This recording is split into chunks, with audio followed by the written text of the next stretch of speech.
Okay, so yesterday, we have Michigan pro-Trump protesters gathering to demand that votes not be counted. In Arizona, armed pro-Trump protesters gathered to demand that votes be counted and to attack Fox News. This is just unbelievable. Here's video from Simon Romero. He's a correspondent for the New York Times. You will see if you're watching, you won't hear this, but you'll see that one guy is armed with a long gun. You will hear chants of shame on Fox, which I will explain in a moment. Shame on Fox! Shame on Fox! Shame on Fox! Shame on Fox!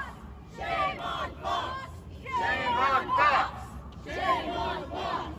Shame on Fox! So shame on Fox refers to Fox calling Arizona for Joe Biden. And Trumpists, I guess, are furious about that. The Associated Press also called Arizona for Joe Biden. Here's another video. This is still in Phoenix, where a chant of Fox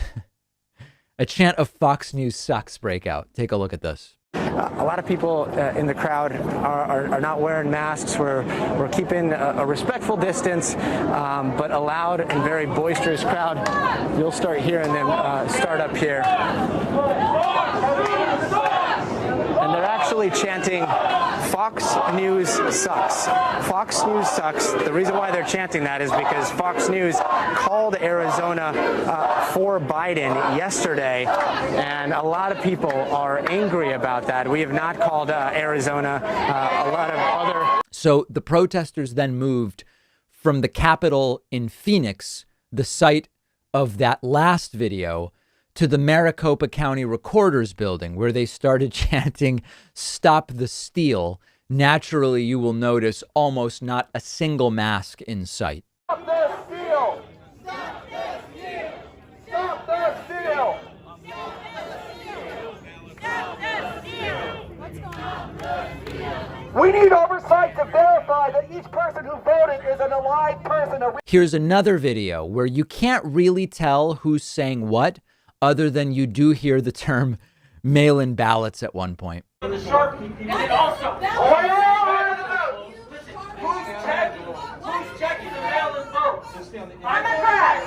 Democrats are checking them! Democrats are checking! Count the votes! Count the votes! Only Democrats!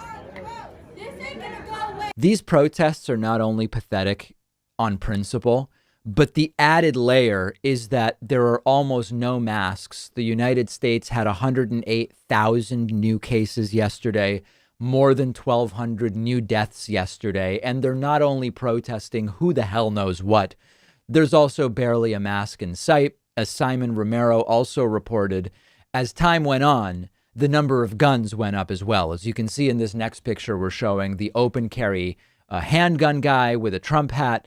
Then here is an armed pro-Trump protester in full gear, reportedly named Rich, 30 years old, with an AR-15.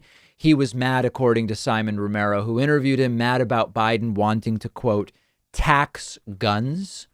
How ironic or tragic is it that the very monsters out there protesting and angry at Fox News were partially created by Fox News? I think that that's something we should not, the irony and tragedy of that should not be lost on us. Now, sadly, when people show up armed and wreak havoc, it does have an effect. Maricopa County in Arizona had to close down its ballot counting facility to the media and to the public. Now, it was open to the people counting votes. The vote count continued, but because of this heavily armed group gathering outside the building, we have seen the building have to be closed down to the public and to the media.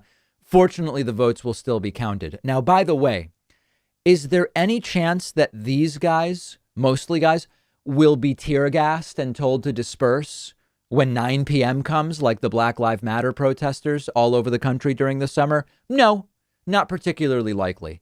Do these domestic terrorists want the votes counted or not? I'm having trouble keeping track. But of course, the reality is you have to understand the Trumpian view. If the counting might help Trump, they want the votes to be counted. If the counting might hurt Trump, they don't want the votes to be counted. Don't you understand, guys? Al-Qaeda says count votes that are good for us.